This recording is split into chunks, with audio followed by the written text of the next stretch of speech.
Joining us on the phone here at the happy hour, we've got the band Rock Sugar. We've got two members. We've got Jess and Chuck. Go ahead, guys. Woohoo! Yeah! Happy hour, dude. All day long is happy hour where we live. Excellent. Well, I'm very excited to have you on the show. I don't know if anybody has told you, but I made it my bucket list of radio to have you guys on my show, and now I've finally done that. So I'm very excited. The only thing on our bucket list was talking to you, so as soon as we're done this interview, we're going to go jump off a building. Excellent. So if people don't know, how do you describe your music? Well, for those who don't know, Rock Sugar is kind of different than anything else that's kind of out there right now, but at the same time, it's exactly like what's out there right now, because what we've done is we've taken everybody's favorite metal songs from the 80s. I'm talking about your AC/DC, your Metallica, your Motley Crue, your Def Leppard. And music. And we've mashed it together with pop songs from the 80s, like Paula Abdul, Rick Springfield, Journey. Music. Yeah, exactly. We got all the songs that make guys want to raise their fists in the air and make girls want to shake their butts, so everybody's happy at our shows. But what basically it's like musical multitasking, because you hear all these songs at the same time. You get your Madonna and your AC/DC in the same peanut butter cup, man. It's a beautiful thing.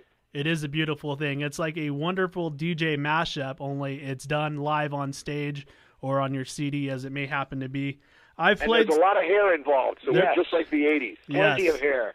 Makes me happy, I'll tell you that. Nothing wrong with a little hair. I keep telling people that all they need to do is listen to your music when they are here in Oregon. We have absolutely no rock stations right now at all. Oh, that sucks. It really does. That right away. Yeah. So I've been trying to play alternative or different types of rock for people to listen to that maybe wouldn't have got played on radio anyways. That's cool. That's cool, bro. I respect that.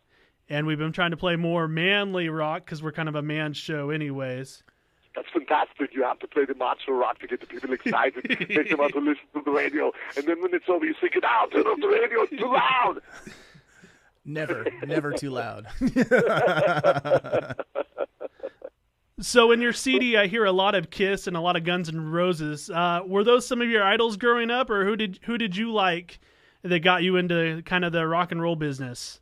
Who did we like, Chuck? We liked everybody, man. We liked each other. We thought each other was pretty good. Exactly. No, man, I mean, it's really funny because, like my influences as a guitar player were Eddie Van Halen and Michael Schenker from UFO and stuff like that. But Jesse and I remember us growing up, and we grew up listening to all the same stuff, and we loved that music so much, and it's like, how can we give that back? So we figured out a way to get it back and have people dig it, not just the guys, but the chicks. Yeah, we kind of wanted to restart the 80s a little bit, but we did it in a different way, because a lot of people were saying to us that we should, I mean, in answer to your question, we love Guns N' Roses, we love Kiss, we love all those bands, but at the same time, we also love softer stuff like Journey and things like that, and so what we decided to do is people would say, why don't you be a tribute band? Why don't you go out there and, you guys can call yourselves, any way you want it. You can be a Journey tribute band. And, dude, I have nothing against tribute bands. I love them, but at the same time, I was like, well, I'm not really interested in doing songs exactly the way they've been done before, because they've already been done that well. And I thought if we could come up with a new twist, something different, something to make people come to the show and feel like they're drunk, even if they're not, we'd really be onto something, and that's how Rock Sugar happened. Yeah. Plus, we didn't want to be in a tribute band, because then we'd have to wear wigs. Guys in tribute bands wear wigs. We get to wear our own hair. Yeah, no wigs. No wigs.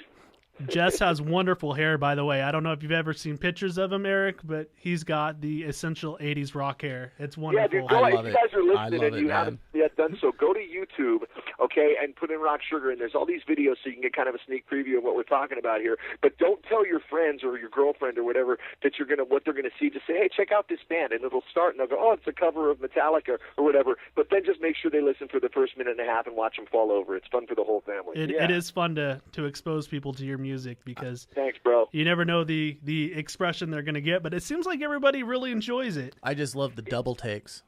Yeah, exactly, man. Well, and you hit it on the head, dude. It's like rock and roll should be fun, Rock and roll. I think David Lee Roth once said that, Van Halen with Sammy Hagar made you want to drive responsibly and get a mortgage and get married, and Van Halen with David Lee Roth made you want to put the top down, get drunk, and go meet a bunch of chicks. And it's like rock and roll should be fun. Rock and roll should be about putting a smile on your face. And that's the cool thing at a Rock Sugar show. We make sure that everybody leaves happy, dude. It's not like you buy a ticket to watch the band have fun. You buy a ticket to have fun with the band. Absolutely. So you kind of touched on tribute bands. I take it neither one of you have been in a tribute band?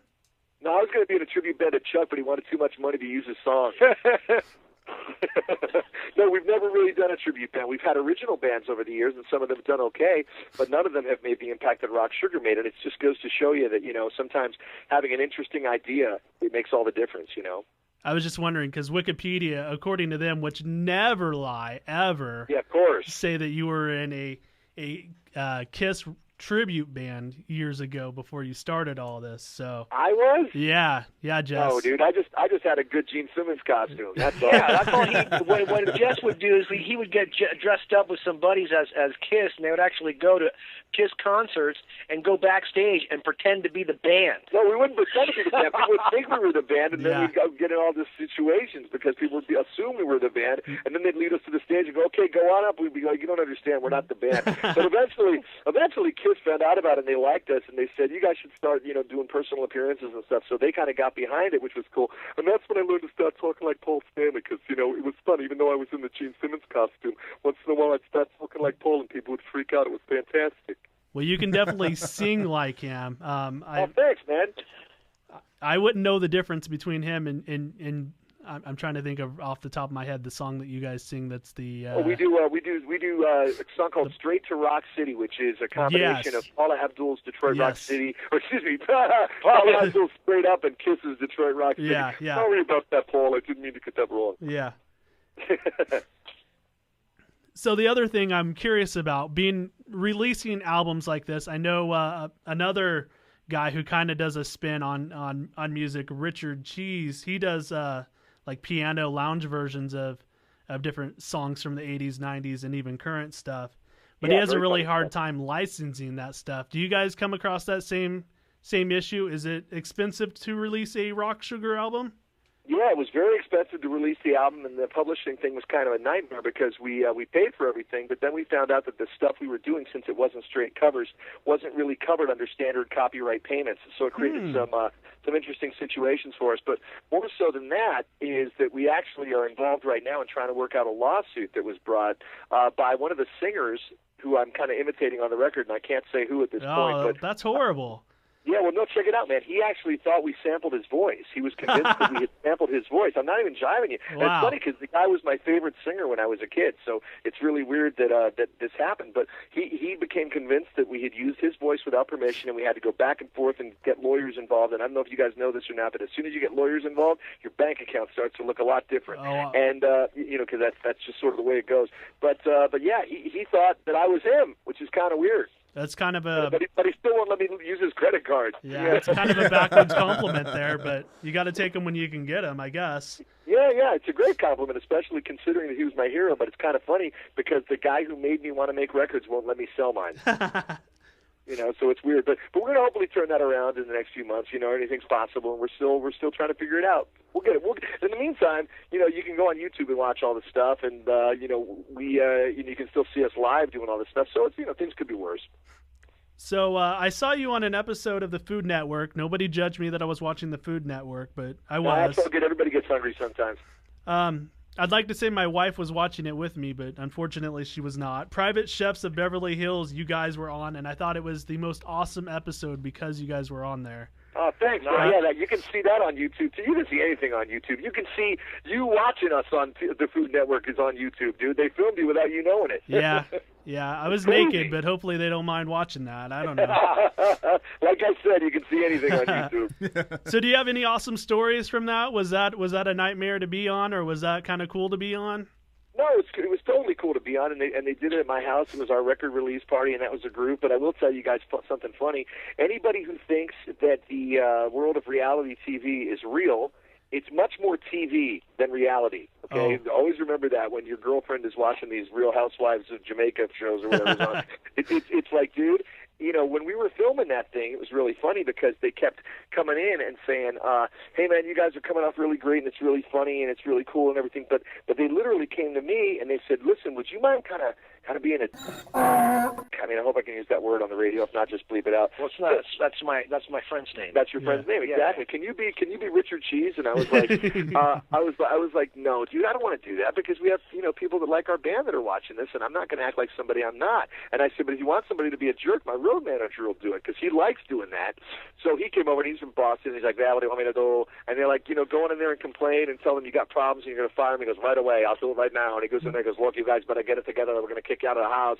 And so none of that was real. And it's like you watch the thing and you're like, oh, he's so mean. It's like he's not mean. They asked him to do that. That's horrible. Isn't that funny, dude? But that's reality TV for you, brother. Yeah. So I'm going to give the chance for our listeners to listen to one of your songs real quick. We're going to go ahead and play that right now. Is there a song you'd like me to play off of your album? Yeah, play our big hit. Play Don't Stop the Sandman, dude. Let them figure it out. All right, so we're going to go ahead and play that right now. All right, put on your helmet, Oregon. Yep.